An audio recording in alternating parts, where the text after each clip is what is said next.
ഫെനി നൈനാനെ പ്രതിയാക്കിയുള്ള കേസിൽ state police complaint അതോറിറ്റിക്ക് പരാതി ലഭിച്ചിരിക്കുന്നു എന്നാണ് പുതിയ വിവരം. പരാതിക്കാരിക്ക് എതിരായിട്ടുള്ള തെളിവുകൾ ഹാജരാക്കുന്നതും പരസ്യപ്പെടുത്തുന്നതും കൈവശം സൂക്ഷിക്കുന്നതും കുറ്റകരമല്ലെന്നാണ് ഉള്ളടക്കം. കേസ് അധികാര ദുർവിനിയോഗത്തിന്റെ ഭാഗമെന്ന് അഭിഭാഷകനും പൊതുപ്രവർത്തകനുമായ അഡ്വക്കേറ്റ് കുളത്തൂർ ജയ്സിംഗ് പരാതിയായി ഉന്നയിക്കുകയാണ്. CK അബിലാൽ, ഫെനി പുറത്തേക്ക് വിട്ട തെളിവുകൾ അല്ലെങ്കിൽ പോസ്റ്റുകൾ സംബന്ധിച്ച് വലിയ ആവലാതിയാണ് അതിജീവിതയ്ക്കടക്കം ഉണ്ടായത്. ഇതിനുമേൽ ഇപ്പോൾ പോലീസ് കംപ്ലയിന്റ് അതോറിറ്റിയിലേക്ക് പരാതി പോകുന്നതിന്റെ കാരണം എന്താണ്?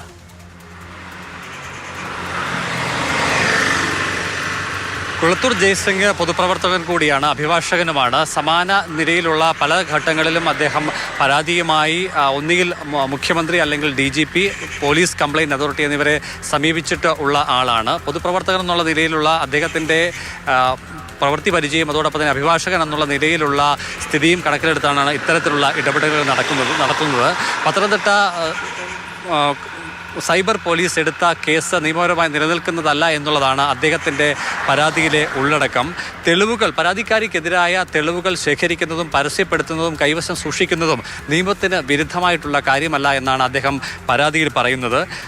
ചുരുക്കത്തിൽ രാഹുലിനെ പിന്തുണച്ചുകൊണ്ട് സുഹൃത്ത് ഫെനി നൈനാൻ നടത്തിയ ഇടപെടലുകൾ യാതൊരു തരത്തിലും ക്രിമിനൽ സ്വഭാവമുള്ളതല്ല എന്ന് അദ്ദേഹം വ്യക്തമാക്കുന്നു.